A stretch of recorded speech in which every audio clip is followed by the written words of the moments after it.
અમદાવાદ ધોલેરા એક્સપ્રેસવેની 95% કામગીરી પૂર્ણ. Water treatment plant, sewage treatment plant અને તેમજ 300 મેગાવોટના સોલાર પાર્કની કામગીરી પણ થઈ સંપન્ન.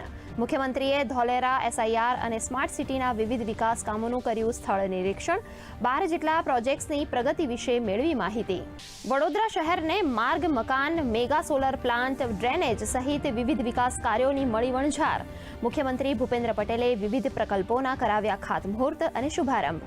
મુખ્યમંત્રીએ વિશ્વામિત્રી નદીની વહન ક્ષમતા વધારવા માટે ચાલી રહેલી કામગીરીનું કર્યું જાત નિરીક્ષણ.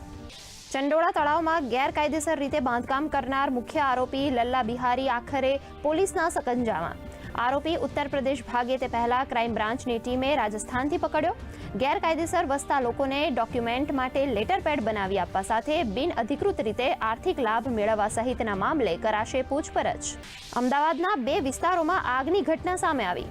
વટવા જીઆઈડીસી ફેઝ 4ના જયશ્રી ઇન્ડસ્ટ્રીઝમાં લાગેલી આગ પર અંકુશ મેળવવા ફાયર બ્રિગેડની ટીમ ઘટના સ્થળે, તો પ્રહલાદનગરના વિનસ એટલાન્ટિસ બિલ્ડિંગના પાર્કિંગમાં આગ લાગતા અનેક વાહનો બળીને ખાક.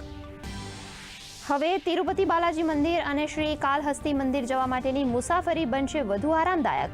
પ્રધાનમંત્રી નરેન્દ્ર મોદીએ અમરાવતીમાં 6 નેશનલ હાઈવે પ્રોજેક્ટ્સ તેમજ એક રેલવે પ્રોજેક્ટનું કર્યું ખાતમુહૂર્ત. તો કેરળમાં પણ વિઝિજમ ડીપ વોટર પોર્ટનું કર્યું લોકાર્પણ. વેવ્સમાં ભારતે પહેલીવાર ગ્લોબલ મીડિયા ડાયલોગ્સથી કરી યજમાની. વિદેશ મંત્રીએ ભવિષ્યમાં એઆઈની સંભાવનાઓ પર આપ્યો ભાર.